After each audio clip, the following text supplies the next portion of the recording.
Mafia Boss comes home early and can't believe what he sees.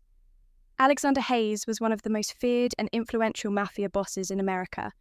At 45, he had built an underground empire. Shipping routes, private security, nightclubs, front companies, and operations spread across the globe. People often called him the Cold Boss.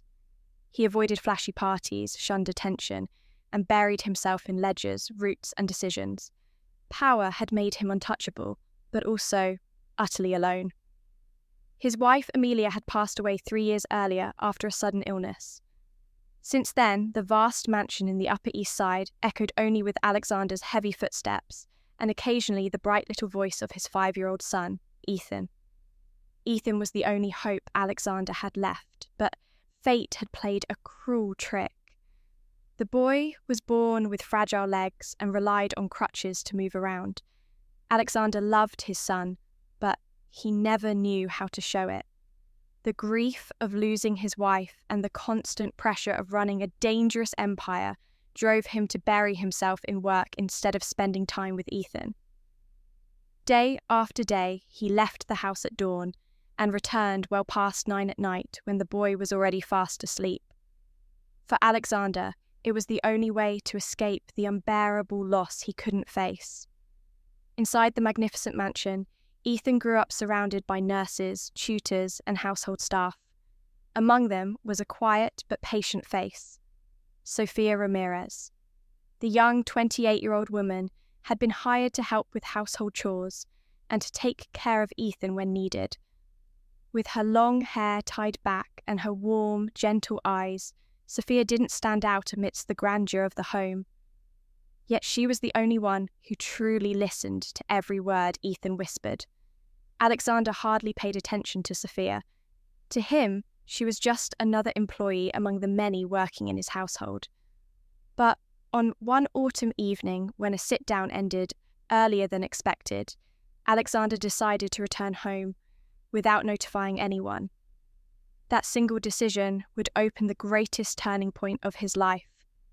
When the grand doors of the estate opened, Alexander froze, stunned by the sight before him. In the middle of the living room, Sofia Ramirez was kneeling on the floor, scrubbing with a rag in her hand. But that was not what left him speechless. Beside her, Ethan, his 4-year-old son, was wobbling on his tiny purple crutches, holding a cleaning cloth, trying to help. "Tia Sofia, I can clean this spot," the blonde boy said, his voice trembling with effort. "All right, Ethan, you've helped enough for today. Go sit on the sofa and rest. Let Tia Sofia finish," Sofia replied gently. "But I want to help." "Tia always says we're a team," Ethan insisted, struggling to keep his balance, his blue eyes shining with determination. Alexander stood frozen, unable to breathe. His chest tightened with emotions he could not name. He couldn't remember the last time he had seen Ethan smile with such unguarded joy. "Very well then, my little assistant, but just a little longer," Sofia conceded. At that moment, Ethan noticed his father standing at the door, his face lit up with a mixture of surprise and worry. "Dad, you're home early," he exclaimed, nearly losing his balance as he turned too quickly. Sofia jumped to her feet in alarm, dropping the rag. She nervously wiped her hands on her apron and bowed slightly. "Good evening, Mr. Hayes. I didn't know you'd be home so soon. I was just finishing up the cleaning." Alexander still couldn't gather his thoughts. He looked at his son, then at Sofia, who seemed as though she wanted to vanish from the room. "Ethan, what are you doing?" "I was helping Tia Sofia. Look, Dad," Ethan said proudly. "Today, I stood all by myself for almost 5 minutes." Alexander turned to Sofia. She lowered her head, her hands tightening. 5 minutes, Alexander repeated in disbelief. Ethan explained excitedly. "Tia Sofia makes me practice every day. She says, if I keep trying, one day I'll run like the other kids." The room fell into heavy silence. Alexander felt both unsettled and deeply moved. He demanded, "Practice?" Sofia raised her head, her brown eyes filled with fear. "Sir, I was only playing with the boy. I didn't mean to overstep. Ethan quickly interrupted, trying to stand between his father and her. Dad, Tia Sophia is amazing. She never leaves me when I cry from the pain. She says, I'm strong, like a warrior. Alexander felt his chest tighten. How long had it been since he'd spoken to his son for more than 5 minutes? He swallowed hard and said, Ethan, go upstairs to your room. I need to speak with Tia Sophia. But, Dad! Ethan, listen. The boy looked at Sophia. She gave him a reassuring smile, signalling everything was fine. With clattering crutches, Ethan climbed the stairs. Just before disappearing, he shouted, Tia Sophia is the best person in the world. Alexander and Sophia were left alone in the room. He walked toward her slowly. For the first time, he noticed her reddened hands from scrubbing and the damp fabric of her trousers at the knees. How long have you been practicing with Ethan? About 6 months, sir, but I always use my lunch break or finish my duties first. I never neglect my work. You're not being paid extra. Yes, sir. I never expected anything. I just enjoy spending time with the boy. Alexander was speechless. He asked quietly, Why do you say he's special? Sophia smiled softly. Because he never gives up, even when it hurts. Because he has such a big heart and always worries about others. Ethan is truly wonderful. Her words cut into Alexander's heart like a blade. He had never once looked at his son with such eyes. Alexander tried to keep his voice calm. Where did you learn to do these exercises? Sophia lowered her head, hesitating. I have some experience, sir. What kind of experience? Alexander pressed. She remained silent for a while before finally confessing. My younger brother Carlos was born with weak legs. I spent my entire childhood taking him to physical therapy, learning exercises to help him walk. When I saw Ethan feeling so sad, I couldn't just stand by and do nothing. Forgive me, sir, but the boy, he is very lonely, and you are always consumed by work. Alexander was speechless. Sophia lowered her face, her voice growing faint. If you wish, I'll stop right away. I only wanted the boy to smile more. A child should be able to laugh every day. Alexander froze. He suddenly realized he couldn't even remember the last time he had seen Ethan truly smile. Sophia, may I ask you something personal? Yes, of course, sir. Why are you working as a housekeeper? Clearly, you know therapy and you're good with children. Why not work in healthcare? Sophia gave a faint, sad smile. Because I have no degree, sir. Everything I know I learned from caring for my younger brother. None of it holds official value, but I have to work to support my family, my mother and my brother, Carlos. He's only 16. My mother works night shifts cleaning offices. We just scrape by. Alexander felt a mix of shame and admiration. In front of him stood a 28-year-old woman, worn down by her family's needs, and yet she still found time and tenderness for his son. Have you never thought of studying to become a licensed therapist? Sophia smiled again, but her smile was tinged with bitterness. Study for what, sir? Where would I find the money? The time? I leave home at 6 o'clock. 2 buses to get here, work until 6 o'clock. 2 buses home. I help my brother prepare dinner, sleep close to midnight. On weekends, I clean other houses for extra money. Where would I find time to study? Alexander was silent, listening to every word, realizing he had never known anything about her life beyond the hours she spent inside his estate. Sophia, I want to see the exercises you've been doing with Ethan. She hesitated. But he's already in his pajamas. We usually practice in the mornings before his online classes. I arrive at 7:30, prepare breakfast. While the house is asleep, Ethan and I go to the garden to train. Afterwards, he showers, eats, and begins class. Alexander was stunned. He hadn't known his son's routine. He always left home by 7 and returned after 9. Even weekends were buried in work. Meetings with captains, territory disputes, shipment issues. Does Ethan enjoy these exercises? He loves them. At first it was painful, but now he asks for them himself. Just yesterday he stood for nearly 3 minutes without crutches. Alexander's eyes widened. The specialist had said such progress would take many more months. Sophia blushed slightly. Maybe Ethan has extra motivation. He wants to impress me. Then she hesitated. He wants to impress you too. Alexander's throat tightened. At that moment, the soft tapping of crutches echoed on the stairs. Ethan appeared. Dad, you're still here. You should be asleep, Alexander said, his tone no longer stern. I couldn't sleep. You're not going to send Tia Sophia away, are you?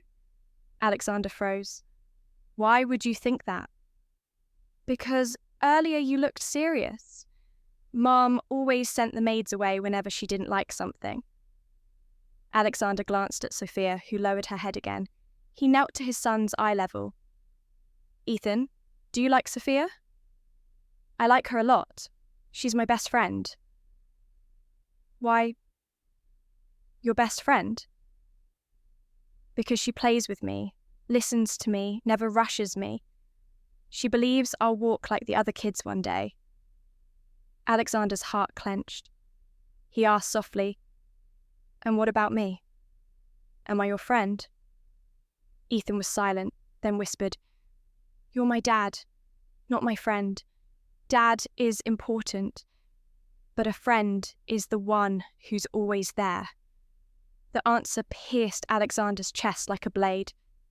Ethan, Alexander said, voice rough, I want to be your friend. Will you let me? The boy's eyes lit up.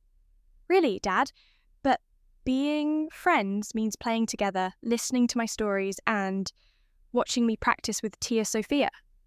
Ethan leapt with joy. Then tomorrow, you have to come to the garden and watch. Alexander smiled, emotions flooding his heart. I'll be there tomorrow. I promise. Ethan hugged him tight. Now I have 2 best friends, Dad and Tia Sophia. When Ethan went upstairs, Alexander turned to Sophia. Thank you. Thank you for what, sir? For caring for my son when I didn't know how. Sophia gave a shy smile. The boy is very special. Anyone would love him. Alexander stayed silent, a storm in his head. He knew he had 3 important things scheduled for the morning: an 8 a.m. call with overseas partners, a shipment report, and a sit-down that his consigliere insisted was urgent. But suddenly, all of it felt meaningless. I'll be here in the morning, Alexander said firmly, surprising even himself. That night, he went to Ethan's room and found him asleep, crutches neatly by the bed. Alexander sat at the edge of the mattress, heart aching. How many moments of his childhood had I missed? He pulled out his phone, cancelled everything, and sent a message to reschedule. For the first time in his life, the feared boss chose family first. Alexander woke at 6:30, showered, dressed in simple clothes, something he rarely did on a weekday, and went to the kitchen. Sophia was already there, preparing breakfast. Good morning, Sophia, Alexander said, making her startle. Good morning, Mr. Hayes. You're up unusually early today. That's right. Is Ethan still asleep? Yes, sir. He wakes around 7:30. We start exercises at 8 after breakfast. Alexander checked his watch. 7:15. He stepped closer. Is there anything I can help with? Sophia looked flustered. You want to help prepare breakfast, sir? Of course. What does Ethan like on Monday mornings? Hot cakes, sir. He says he needs energy to start the week. Alexander chuckled. Really? I never knew that. Sophia smiled gently. He always says so. It motivates him for training. Alexander watched her pour each pancake, and he realized she wasn't just cooking. She was preparing a small joy for his son. Sophia, why do you care so much about Ethan? Sophia paused. When I was a child, I saw my younger brother shunned because of his weak legs. I remember his sadness. I became his best friend, made up games he could play, celebrated every tiny step. It worked. Carlos still has limitations, but he never gives up. Alexander studied her. And you want the same for Ethan. What I want is for him to be happy. I want Ethan to believe he can do anything. Because with the loving and complete family he has, he'll go much further than my brother ever could. Alexander's chest tightened with emotion and shame. His son had everything money could buy, but lacked what mattered most. Just then, Ethan entered, hair tousled, one hand on his crutches. "Dad!" he exclaimed. "You haven't gone to work." "Good morning, champ. Today, I stayed home to watch you train, remember?" Ethan's eyes lit up. "Really? You'll see how strong I've become." "Of course. But first, breakfast." Throughout breakfast, Alexander watched as Ethan and Sophia laughed like old friends. Ethan kept bragging. "Dad, did you know I climbed 3 steps without crutches?" Alexander's eyes widened. "Really? That's amazing. And I know stretching exercises like grown-ups." "At precisely 8 o'clock, Sophia said, "we go to the garden." Sophia spread a mat over the grass. "Come on, Ethan, let's start with stretches." Ethan followed carefully, serious and precise. Alexander was astonished. "Very good. Now we work on balance," Sophia said, setting the crutches aside. "Try standing for 30 seconds. Ethan lifted his chin. "I want to try a whole minute." "Slow. 30 seconds is already excellent." Ethan let go. Alexander held his breath. Ethan trembled, fighting to stay upright. 15 seconds, Sophia counted warmly. "See that, Dad?" Ethan called out. "I see it," Alexander whispered. "You're incredible." 25. 30. Ethan wobbled, nearly fell. Sophia caught him. "I did it!" Ethan shouted. A full 30 seconds. Alexander swept his son into his arms, eyes glistening. "Ethan, I'm so proud of you. Now you understand why I love training with Tia Sophia, right?" "I understand," Alexander whispered. In the days that followed, Alexander changed. He no longer left at dawn. He stayed for breakfast. He watched training. Ethan's progress became steady, standing longer, walking more confidently, and most importantly, smiling again. One afternoon, while Ethan drew in his room, Alexander invited Sophia into the library. The room no longer felt cold. "Sophia," he said softly, "I owe you more than gratitude. What you've done goes beyond duties. You gave my son hope, and you gave it to me too." Sophia shook her head, flustered. "Mr. Hayes, I only did what my heart told me." Alexander stepped closer, serious. "That's why I want to make you a proposal. I want you to become Ethan's official therapeutic companion, not just a maid." Sophia froze. I don't understand. "I mean, your only responsibility will be Ethan. The rest will be handled by others, and you will be recognized and compensated properly." Sophia fidgeted. "But, sir, I don't have a degree." "Then I'll sponsor your education," Alexander interrupted gently. "A proper physical therapy program, tuition, books, everything. Meanwhile, you stay here and continue working with Ethan, higher salary. Your family will be supported too." Tears welled in Sophia's eyes. "Mr. Hayes, why would you do all this?" Alexander replied softly. "Not just for you, for Ethan. My son needs you as a friend and a strength I cannot replace. And you deserve a chance to become what you're gifted at." Sophia's tears fell freely. "I won't let you down, I promise." Alexander nodded. For the first time in years, he saw a future unfolding. News of Ethan's progress spread through elite circles. People who smiled politely at Alexander in public but feared him in private.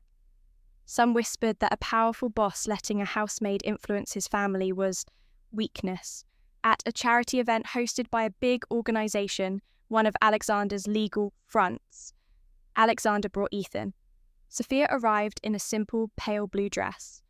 Several eyes turned disdainful. One guest whispered loudly, "How strange!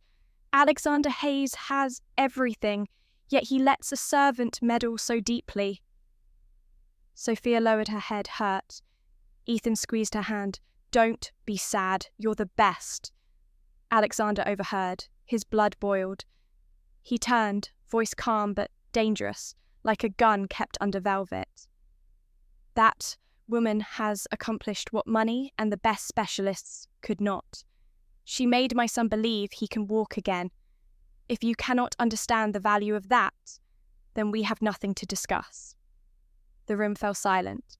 A few weeks later, Alexander received a call from Marcus Caldwell, an extremely rich man with powerful connections, the kind who thought money could buy anything.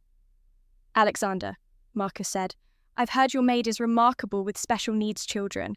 I want to hire her. Double what you pay. Every benefit imaginable." Alexander's voice turned cold. "Sophia is not for sale." Marcus chuckled. "Everyone has a price." Alexander replied, tone steel. "Not her, not in my house." But Marcus didn't stop. Days later, Sophia approached Alexander, eyes clouded. "Mr. Hayes, I received a job offer." Alexander nodded, as if he expected it. "They promised to take care of my mother and my brother," Sophia whispered. "That money could change my family's life, but I don't want to leave Ethan." Alexander looked at her, respect and worry mixing. "The most important question," Alexander said softly, "is what happens to my son if you leave?" Sophia's eyes filled. "He would be devastated." Alexander stepped closer, voice resolute. "Then it won't happen. I'll ensure your mother and brother are cared for. I'll match their offer, but more importantly, Sophia, to me, you are no longer an employee. You are part of this family." Sophia broke down. "I will stay. For Ethan." Alexander realized this was their first real trial, and they emerged stronger. Weeks passed. Every morning, Alexander sat in the garden, watching training.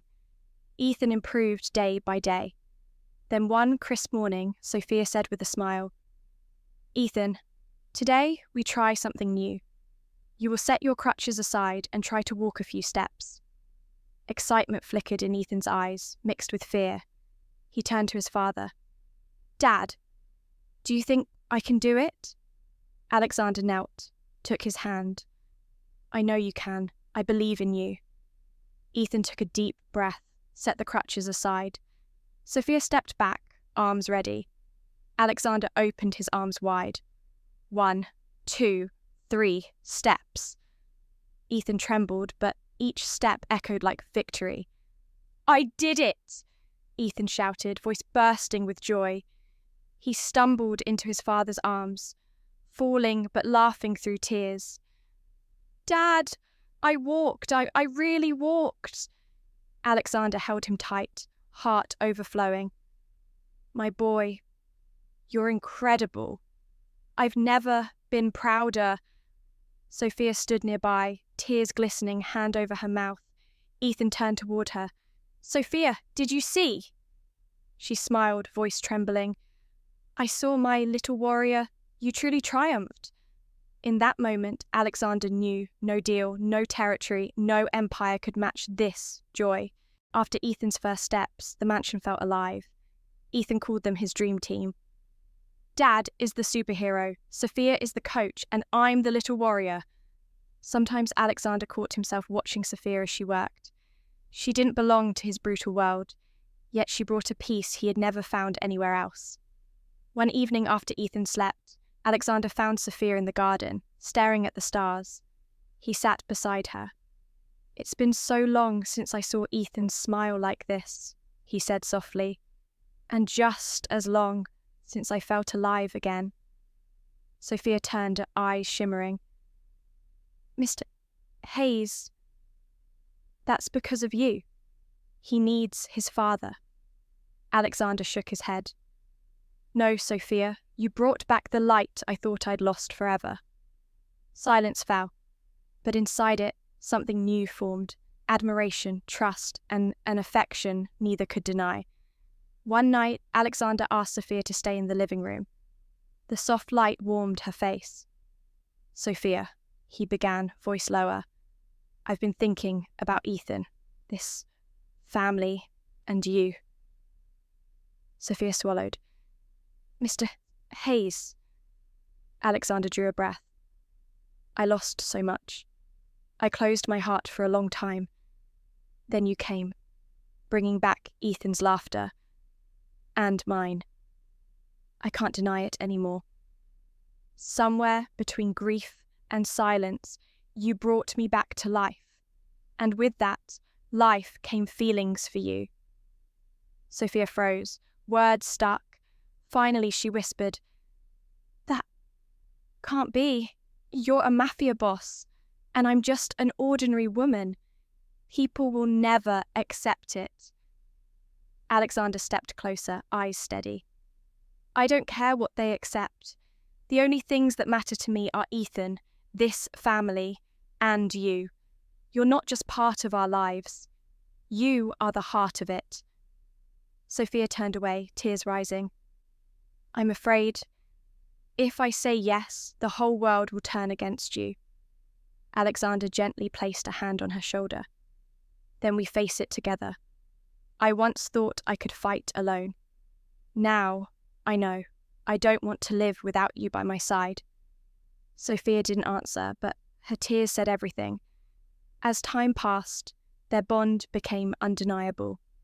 Though whispers spread, Alexander ignored them. Ethan had never been happier. One spring evening, Alexander sat in the garden, the same place Ethan took his first steps. Warm, golden lights surrounded them. He held Sophia's hand. "Sophia, I once thought I'd spend my life in solitude, knowing only work and war. But you and Ethan showed me the most valuable thing isn't power, it's family." He looked her in the eyes. "Will you marry me?" Sophia froze, tears spilling. She nodded, unable to speak, squeezing his hand tightly. Alexander smiled, eyes glistening. "From now on, we'll build a true family together." The wedding day arrived, simple but full of warmth. Instead of a lavish ballroom, Alexander chose the garden behind the mansion, the very place Ethan once ran into his arms. Guests were only close friends, trusted people, and a few allies who respected his decision. Ethan wore a tiny suit, proud to be the special best man. With pride, he held Sophia's hand and led her down the flower-strewn path.